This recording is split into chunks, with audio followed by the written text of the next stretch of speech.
वंदे पुरुषोत्तमं वंदे पुरुषोत्तमं वंदे पुरुषोत्तमं। परम प्रेममय श्री श्री ठाकुर श्री चरण मोर भूमिष्ठ प्रणाम। परमाराध्या जगज्जननी श्री श्री बर्मा, परम पूज्यपाद श्री श्री बरदा, परम पूज्यपाद श्री श्री आचार्य देव श्री चरण मोर भूमिष्ठ प्रणाम। परम प्रेममय प्रेम आज जगत उद्भासित आउ से जगतर अंश स्वरूप आमे माने समस्ते आउ से प्रेमर आस्वादन जो माने पाइछंती से माने समस्ते निश्चित भाव से प्रेममय को जीवन धरी धारण करी प्रेममय हो उठा चेष्टा करछंती। आउ सेथि लगी मु समस्त दादा और माँ मानू मोर आंतरिक रानंदित जय गुरु जनाए एवं समस्ते से तांकर प्रेम प्रेमाप्लुत हो जीवन उत्तरोत्तर वर्धित हो उठू यह प्रार्थना जनाए श्री चरण। आज जो बाणीटी आपण मान सामने तोली धरवाक जाऊँगी से बाणीटी माध्यम आम कौन जापर ना पाप आ पुण्य ये पाप पुण्य नहीं कि संसार जेमती दिन राति आलुओ अंधार अंधार नथिले आलुओर आलुओ को आम अनुभव कर आलुओ नथिले अंधार को अनुभव कर ठीक सेमती पाप नथिले पुण्यर अनुभव नहीं आ पुण्य नथिले पापर मध्य अनुभव कर। तो ये पापटा कोठी रहे तार वासस्थान कोठी पाप रो सृष्टि जन्म कोठी हुए आम जीवन रे ए जगत जीव जगत रे ए पापटा आरंभ पापर सूत्रपात कोठी हुए से विषय रे आज रे बाणी रे आलोचना करा जिवो। आसंतु से बाणी आड़कू जीवा। परम प्रेममय श्री हस्त लिखित सत्यानुष्ठान गोटे बाणी जो कर्म मनीष पाखरे कहिले मुहरे कालिमा पड़े ताहा करिबाकू जाओ नाही। घृणा लज्जा भयरे गोपनीयता जोठी सही ठारे ही दुर्बलता सही ठारे ही पाप। जो कर्म मनीष पाखरे कहिले मुहरे कालिमा पड़े हेले आम माने समस्ते जानिचु जे कौ कर्मटा कले मोर मुहरे कालिमा पड़े अर्थात मो चरित्र रे मो जीवन रे कलंक लगे कलंकी आसे बदनाम हुए अपजस हुए दुर्नाम हुए समस्ते घृणा करिवे लज्जाबोध हब भय आसीबो की कर्म कले सेटा आमे समस्ते जानिचु।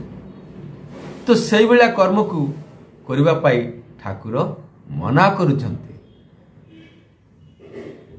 एबे टिके देखिदेबा जे परम पूज्यपाद श्री श्री बरदा एई विषय रे एई प्रसंग सत्यानुष्ठान रे कोन कहिसंती जहा भक्त मानक सम्मुख रे आलोचना करा जायछि। समस्त आलोचना हला परे बाणीटी पाठ हला परे समापद संपत्ति कहउचंती दुईटी कर्म गोटे हला सत्कर्म आउ गोटे होची असत्कर्म। मु जदि चोरी डकाती करे ता मनुष्य सम्मुख रे कहिले मो मुहरे कालिमा पड़िबो। जोठी गोपनता सेठी ही पाप गोपन करिले सेई पापटी वृद्धि पाए। घृणा लज्जा भय पाई बसे जीवन वृद्धिर जहा अंतराय ताहा ही असत जीवन वृद्धिर जहा सहायक ताहा ही सत। अतएव श्री श्री पितृदेव शेष कहले कौन बुझागला सबू समस्ते आज्ञा कहे आउ आ विषय विशेष किसी परम पूज्यपाद श्री श्री बरदा कही ना हेले यही कथा गुड़ी धरिकी आमे आगरे अल्प टिकक आलोचना करवा। कौन कहले ना गोपन करिले ही पाप वृद्धि पाए।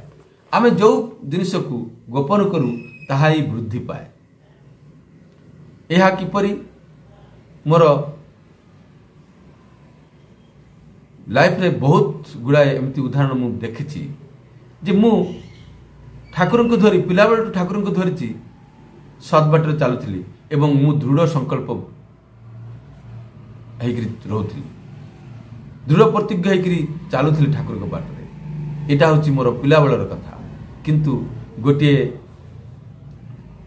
ଲୋକ ମୁଁ ଜାଣିଥାଏ ମୁଁ ଯଦି ନ କରେ ହେଲେ ମୋତେ କିଏ କରେଇବ, ମୁଁ ଯଦି ଅସତ୍ କର୍ମ ନ କରେ ହେଲେ ମୋତେ କିଏ କାହିଁ କରେଇ ପାରିବ।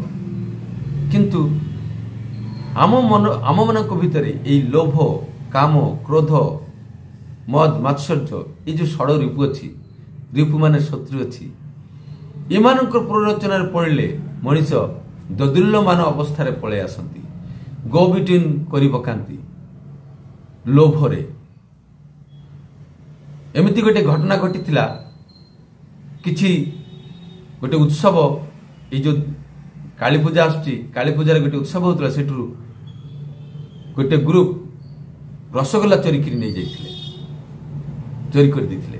ଯେତେବେଳେ ମିଟିଂ ହେବାକୁ ଗଲା, ମୁଁ ଯେଉଁମାନଙ୍କୁ ଜାଣିଛି, ଆମେମାନେ ସେଦିନ କାଳୀ ପୂଜାରେ ଭାଗ ନେଇଥିଲୁ, ରାତ୍ରି ଉଜାଗର କରିଥିଲୁ, ତେଣୁ ସେ ମିଟିଂରେ ମୋତେ ମଧ୍ୟ ଡାକରା ପଡ଼ିଥିଲା। ମୋତେ ପଚରାଗଲା, ମୁଁ କିଛି ଜାଣିନାହିଁ, ଆମେମାନେ କିଛି ଜାଣିନୁ। ତ ତା ଭିତରେ ଗୋଟେ ପିଲା ଥିଲା ଯିଏକି ଏ ବିଷୟରେ ଜାଣିଛି ବୋଲିକି ମୁଁ ଜାଣିଥିଲି। ମୁଁ ମିଟିଂ ହେଇସାରିଲା ପରେ ସେ ଚୋର ତ ଧରା ପଡ଼ିଲା ନାହିଁ, ଆଉ ମୁଁ ଜାଣିଛି ସେଇ ଯେଉଁ ପିଲାଟି, ସେ ପିଲାଟି ଜାଣିଛି ସବୁ କିଛି। ମୁଁ ତାକୁ ପଚାରିଲି, ହେରେ ତୁ ତ ସବୁ ଜାଣିଥିଲୁ, କିଏ କ'ଣ କଲା ନ କଲା ତୁ ଜାଣିଛୁ, ତୁ କାହିଁ କହିଲୁ ନାହିଁ? ତୋତେ ବି କ'ଣ କିଛି ଅଂଶ ମିଳିଥିଲା କି? ଆରେ କହିବି କାହିଁକି? ତୋତେ ଯଦି ଏତେ ଗୁଡ଼ାଏ ରସଗୋଲା ଦେଇଥାନ୍ତା ତୁ କ'ଣ କହିଥାନ୍ତୁ? ମୁଁ ସେତେବେଳେ ଉତ୍ତର ଦେଇପାରିଲିନି। କାହିଁକି? ମୁଁ ଚିନ୍ତା କରିବାକୁ ଆରମ୍ଭ କଲି। ହଁ, ଏତେ ଗୁଡ଼ାଏ ରସଗୋଲା ଯଦି ମୋତେ ଦେଇଥାନ୍ତେ ହେଲେ ମୁଁ କ'ଣ କରିଥାନ୍ତି? ଚିନ୍ତାରେ ପଡ଼ିଗଲି। ଏଇ ଚିନ୍ତାରେ ପଡ଼ିବାଟା ହିଁ ଦୁର୍ବଳତା। କାହିଁକି? ମୁଁ ଦୃଢ଼ ପ୍ରତିଜ୍ଞ ହେଇକି ଚାଲୁଥିଲି, ଅସତ୍ କର୍ମ କରିବି ନାହିଁ, ଅସତ୍ର ପ୍ରଶ୍ରୟ ଦେବି ନାହିଁ। ମୁଁ ଠାକୁରଙ୍କୁ ଧରିକି ଚାଲେ, ସତ୍ୟାନ୍ୱେଷଣ ପାଠ କରେ, ମୁଁ ସବୁ ନୀତି କଥା ମୁଁ ଟିକେ ଟିକେ କରିକି ଜାଣେ, ହେଲେ ମୁଁ ଅସତ୍ର ପ୍ରଶ୍ରୟ ଦେବିନି। କିନ୍ତୁ ତାର କଥା ଏମିତି ଭାବରେ ମୋ ମନ ଉପରେ ଆଚ୍ଛାଦିତ କରିଦେଲା, ପ୍ରଭାବ ପକାଇଲା ଯେ ମୁଁ 2 ମିନିଟ୍ ପାଇଁ ଚିନ୍ତା କରିବାକୁ ବାଧ୍ୟ ହେଇଗଲି। এইটা ହିଁ ମୋର ଦୁର୍ବଳତା, এইটা ହିଁ ମୋର ଦୁର୍ବଳତା ଯେ ମୁଁ ତାର ସେଇ ଲୋଭର କଥାଟା କହିଲାରୁ ମୁଁ ଚୁପ୍ ହେଇଗଲି। ତୁ କ'ଣ କହିଥାନ୍ତୁ? ମୁଁ କିଛି ଉତ୍ତର ଦେଇପାରିଲିନି। ମୁଁ ଯଦି ଉତ୍ତର ଦେଇପାରିଥାନ୍ତି, ହଁ এইটা ଅନ୍ୟାୟ କାମ, এই ଅନ୍ୟାୟ ଭାବରେ ଯାହା ବି ମୋତେ ମିଳୁଛି ସେଥିରେ କେତେବେଳେ ମଧ୍ୟ ମୋର ଦେହ, ମନ, ଶରୀରରେ ପୁଷ୍ଟି ଲାଭ କରିବନି, ତୃପ୍ତି ଲାଭ କରିପାରିବିନି ସେଥିରୁ। ତେଣୁ ସେଟା ବର୍ଜନୀୟ, ତାହାକୁ ଗ୍ରହଣୀୟ, ସେଟା ଗ୍ରହଣୀୟ ନୁହଁ। এই কথাটা ମୁଁ ସେତେବେଳେ କହିପାରିଲି। ମୁଁ 2 ମିନିଟ୍ ପାଇଁ ଚିନ୍ତା କଲି, ଅର୍ଥାତ୍ ମୋ ମନରେ ମଧ୍ୟ ଦୁର୍ବଳତା ପଶି ଆସିଗଲା। ଆଉ ଏଇ ଦୁର୍ବଳତା ଯେତେବେଳେ ଆସିଗଲା, ଅର୍ଥାତ୍ ଆମକୁ କିଏ ଲୋଭ ଦେଲେ, ଆମେ ଆହୁରି କେତେ ପ୍ରକାର ଜିନିଷ ଅଛି ତା ପ୍ରତି ଆସକ୍ତି ଆସିଗଲେ ଆମେ ଦୁର୍ବଳତାର ଶିକାର ହେଇଯିବୁ।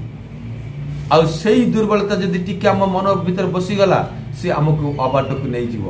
ଆଉ ଯେତେବେଳେ ଟିକେ ଯଦି ବସିଗଲା, ସେ ଦୁର୍ବଳତା କଥା ତ ମୁଁ କାହାକୁ କହିବି ନାହିଁ, କେହି ମଧ୍ୟ କହିବାକୁ ଚାହିଁବେ ନାହିଁ। ନିଜର ଦୋଷର କଥା କିଏ ପ୍ରକାଶ କରିବାକୁ ଚାହୁଁନାହାନ୍ତି, ନିଜର ଦୋଷକୁ ଢାଙ୍କିବାକୁ ଚେଷ୍ଟା କରୁଛୁ ଆମେ ସମସ୍ତେ, ଅନ୍ୟର ଦୋଷକୁ ଦେଖାଇ ଦେଉଛୁ। ତ ଏଇ ଯେଉଁ ଦୁର୍ବଳତା, ନିଜର ଦୋଷକୁ ନିଜକୁ ବଞ୍ଚେଇବାର ଆଉ ନିଜେ ଭୋଗ କରିବାର ଯେଉଁ ଲାଳସା, ଏହା ମଣିଷକୁ, ଏଇ ଯେଉଁ ଲୋଭଟା, ଦୁର୍ବଳତା ଆମକୁ ପାଇ ବସେ। ଆଉ କ'ଣ କହିଛନ୍ତି? এই ଦୁର୍ବଳତାକୁ ଗୋପନ କଲେ ତାହା ଉତ୍ତରୋତ୍ତର ବୃଦ୍ଧି ପାଏ, ଆଉ ଯୋଉଟା କି ଆମର ମନ ଭିତରେ ଭୟ ସୃଷ୍ଟି କରିବ। କାହିଁ କାଳେ ମୋର ଗୋପନ କଥାଟାକୁ କେହି ଜାଣିଯିବେନି ତ। ଏମିତି ପରିସ୍ଥିତିରେ ଧୀରେ ଧୀରେ କ'ଣ ହେଉଛି, ଏଇ ଗୋଟିଏ ପରେ ଗୋଟିଏ ଜିନିଷକୁ ଲୁଚାଇବାକୁ ଯାଇ ଆମେ 10ଟା ଆହୁରି ଅପକର୍ମ କରି ପକାଉଛୁ, ଯାହା କରିବା ଉଚିତ ନୁହଁ। ଲଜ୍ଜା, ଘୃଣା, ଭୟ, এইଥିରୁ ମୁକ୍ତି ପାଇବା ପାଇଁ ଆମେ ଆହୁରି କେତେ ଗୁଡ଼ିଏ କଥା କହିବୁ। ଏଗୁଡ଼ା କ'ଣ? ଯେ ମୋ ମୁହଁରେ ଯେମିତି କାଳିପା ନ ପଡ଼େ। ତେଣୁ ଠାକୁର କହୁଛନ୍ତି ଯେ ଯୋଉ କର୍ମ କଲେ ମଣିଷ, ଯୋଉ କର୍ମ ମଣିଷ ସମ୍ମୁଖରେ କହିଲେ ମୁହଁରେ କାଲିମା ପଡ଼େ ତାହା କରିବାକୁ ଯାଅ ନାହିଁ। ଆଉ ଏଇ କର୍ମଟା କଲେ ଆମର ଶରୀର ମନ କେବେ ହେଲେ ବ୍ୟାଲେନ୍ସଡ ଭାରସାମ୍ୟତା ହରାଇ ପକେଇବ, ମାନେ ଭାରସାମ୍ୟତା ରକ୍ଷା କରିପାରିବନି এইଭଳି ଦୁଷ୍କର୍ମ କଲେ।